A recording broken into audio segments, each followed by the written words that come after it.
बिस्मिल्लाहिर्रहमानिर्रहीम इय्याका नअबुदु व इय्याका नस्तईन। तो गाइस अभी हम characteristic of benign and malignant neoplasm जो है कुछ डिफरेंशिएशन और एनाप्लेजिया के बारे में उसने कंसेप्ट दिया हुआ है। इसको हम सबसे पहले डिस्कस करते हैं। देखो हमें पता है कि जो बिनाइन होता है ना वो नॉन इन्वेसिव होता है, वो स्लोली ग्रोथ करता है, लेकिन जो मेलिग्नेंट है ना वो रैपिडली ग्रोथ करता है। तो वो इस पैराग्राफ में उसने जो है rate of growth in median वो सारी की सारी कहानी इसके अंदर वो लिखी हुई है। ठीक है, अभी जो है ना वो मैं बता देता हूँ कि डिफ्रेंशिएशन की उसने एक बात की हुई है। बुक ठहर जाए यार इधर ही, ठीक है, थोड़ा सा जूम आउट इसको मैं करके ना। डिफ्रेंशिएशन की एक उसने बात की है, एक इन्वेसिव की और एक मेटास्टेसिस की। तो हम इनको बारी बारी जो है ना वो डिस्कस करते हैं होता क्या है बेसिकली। सबसे पहले जो है ना हम करते हैं डिफ्रेंशिएशन की बात। होता क्या है ये, मतलब वो अपने प्रोजेंटर सेल से कितना मिलता जुलता है, इस बात को हम जो है ना वो डिफ्रेंशिएशन की कहते हैं। ठीक है, ये सपोज करें ये उसकी एपिथेलियम थी ना, ठीक है, अब इसके ऊपर जो है ना वो अपने नॉर्मल सेल से कितना मिलता जुलता है, कितनी उसमें अब नॉर्मेलिटी आई है, इस बात को हम कहते हैं ये डिफ्रेंशिएशन है। तो मैं कह सकता हूँ extent to which neoplasm resembles their parenchymal cell of origin. बस इतनी सी बात है, मतलब अपने पैरेन्काइमल सेल ऑफ ओरिजिन से जो नियोप्लास्टिक सेल है ना वो कितने मिलते जुलते हैं, नियोप्लाज्म मिलता जुलता है।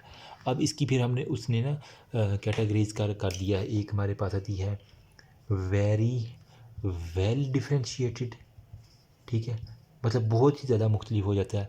फिर वेल डिफ्रेंशिएटेड, फिर पुअर डिफ्रेंशिएटेड और फिर हमारे पास होता है वेरी पुअर। ठीक है, ये चार कैटेगरीज के अंदर इसने डिवाइड किया हुआ है। अब अगर डिफ्रेंशिएशन बिल्कुल भी ना हो, मतलब लेक ऑफ डिफ्रेंशिएशन अगर किसी सेल के अंदर हो तो उसको हम क्या कहेंगे, एनाफेजिया। एनाफेजिया ये इसने एक टर्मिनोलॉजी इस्तेमाल की हुई है। यहाँ पे मैं दिखा देता हूँ आपको। ये देखो उसने कहा कि बिनाइन नियोप्लाज्म जो कंपोज ऑफ वेल डिफ्रेंशिएटेड हो गया, ठीक है, लाइपोमा हो गया। फिर malignant neoplasm characterised by widely range of parenchymal, वही बात बच्चों वाली की हुई है, कोई इतनी ही नहीं है। ठीक है, moderately referred and moderately well differentiated है, फिर वेरी वेल है, फिर पुअर है, फिर इस सारी कहानी के अंदर अनडिफ्रेंशिएटेड अगर होगा तो उसे हम एनाप्लेस्टिक, ये वाला उसने लिखा हुआ है, उसको हमने एनाप्लेसिया कह देना है। ठीक है, फिर वो कह रहा है कि उसने आगे वाली जो कहानी है ना ये सारी की सारी मैंने पढ़ी है, इसके अंदर उसने कहानी कुछ भी नहीं लिखी हुई। मेलिग्नेंट और बिनाइन को जो है ना वो दोबारा उसके अंदर कुछ ना एडिशनल मॉडिफाई किया हुआ है। ऑलरेडी हम डिस्कस तो कर चुके हैं, अब आपको अगर रिवाइज करना पड़ जाए तो इंशाल्लाह आपको मोर ज़्यादा पक्का हो जाएगा। अगर मैं यहाँ पे बिनाइन लिखूँ और यहाँ पे मेलिग्नेंट लिखूँ, ठीक है, बिनाइन क्या था, वेल डिफ्रेंशिएटेड था। ठीक है, अब डिफ्रेंशिएटेड की बुनियाद पे वो हमें बता रहा है। बिनाइन हमारे पास वेल डिफ्रेंशिएटेड होता है। फिर क्या होता है, ये क्या करता है, रिजेंबल करता है किससे, पैरेन्काइमल सेल ओरिजिन से।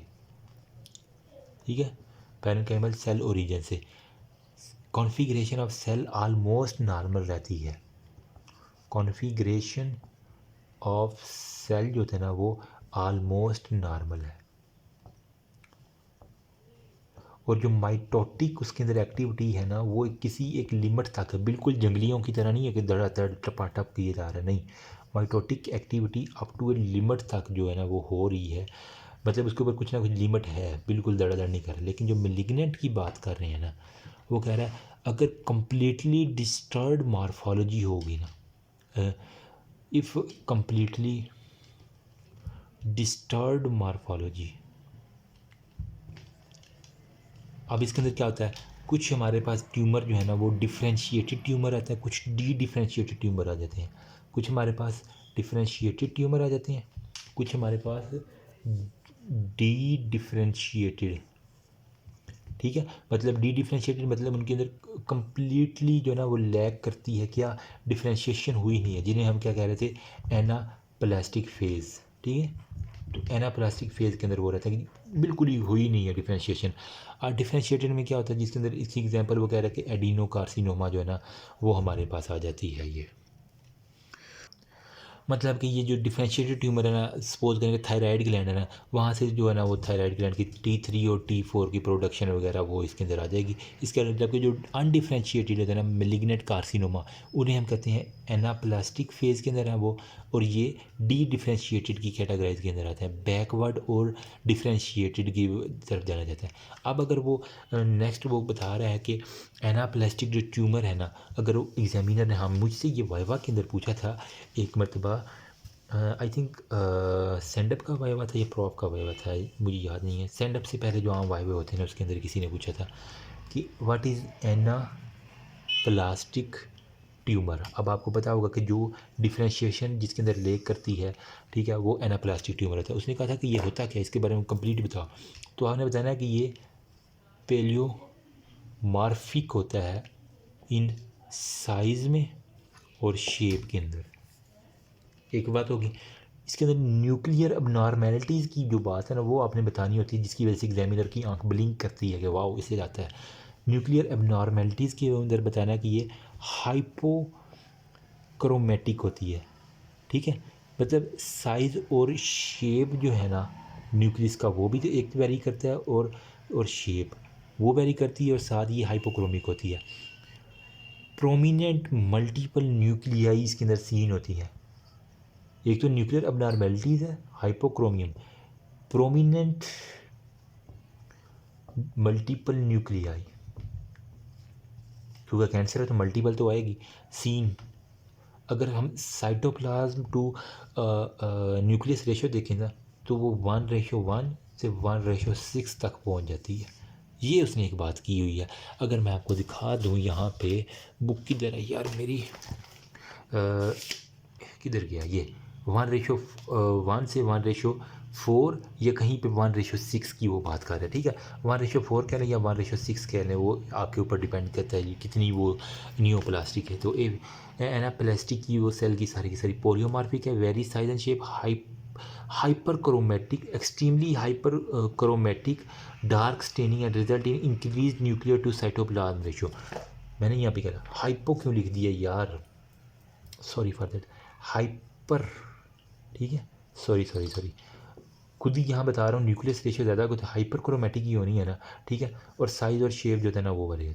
ये एक बात थी, पता नहीं जल्दी में क्यों इतना मैं, तो बाकी वो फिर जॉइंट सेल की, हाँ, फिर अगर इसकी जो है ना वो प्रॉपर्टीज़ की बात करनी है, तो आपने इस तरह नहीं धड़ाधड़ नहीं बताना, आपने एक सिमिट्री के अंदर बताना है। एक पहली बात पोलियोमार्फिक size and shape, nuclear abnormalities, फिर रेशो बता देनी है, मल्टीपल न्यूक्लियाई, फिर आपने बताना है कि सर इसकी अगर मैं एनाप्लास्टिक ट्यूमर की अगर प्रॉपर्टीज़ बताऊँ ना, एक इसके अंदर एक तो न्यूक्लियाइड जो थे ना वो इनलार्जमेंट आपको दिखने को मिलती है ना, बड़े बड़े सेल हैं, न्यूक्लियर अबनॉर्मेलिटी, साइज और शेप वेरी करती है, प्रोमिनेंट मल्टीपल। तो एक तो वो तो होता है, लिम्फोब्लास्टिक सेल आपको सीन करेंगे, लिम्फोब्लास्टिक जो होते हैं ना हमारे पास सेल्स आपको दिखेंगे। फिर ट्यूमर जॉइंट सेल्स जो होता है ना उनकी फॉर्मेशन होती है।